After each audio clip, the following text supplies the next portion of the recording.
ગુજરાત સરકારની પોલીસ ભરતી બોર્ડની અંદર પાટીદાર સમાજના ઈડબ્લ્યુએસ ઉમેદવારોને અન્યાય થવાની પ્રક્રિયાઓ અમારી સામે આવી છે.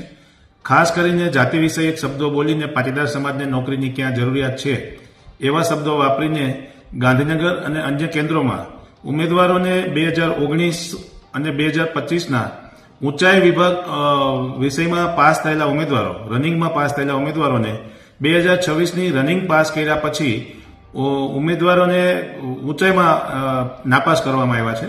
એટલે આ બાબતે અમે તંત્રને રજૂઆત કરી છે. સાથે સાથે એ જે જાતિ વિષયક ટિપ્પણીઓ થઈ રહી છે તેને લઈને પણ અમે માન્ય ગૃહમંત્રીશ્રીને રજૂઆત કરવાના છીએ. ખાસ જે વિદ્યાર્થીઓને આ બાબતની ક્યાંય તકલીફ પડી રહી તો અમારો સંપર્ક કરે, કારણ કે વિદ્યાર્થીની ઊંચાઈ ક્યારેય પણ ઓછી થતી નથી. એ વધવાનો શક્યતાઓ હોય છે, એ કુદરતી પ્રક્રિયા છે. એટલે એકવાર જે વિદ્યાર્થી ઊંચાઈમાં પાસ થાય છે, 2 વાર પાસ થાય છે, એને ત્રીજી વખત કાઢી નાખવાનું જે ષડયંત્ર ચાલી રહ્યું છે તેને અમે ક્યારેય ચલાવીશું નહીં. પોલીસ ભરતી બોર્ડને પણ અમે લેખિતમાં રજૂઆત કરી છે અને માન્ય ગૃહમંત્રીશ્રીને રજૂઆત કર્યા પછીની આગળની કાર્યવાહી કરવામાં આવશે.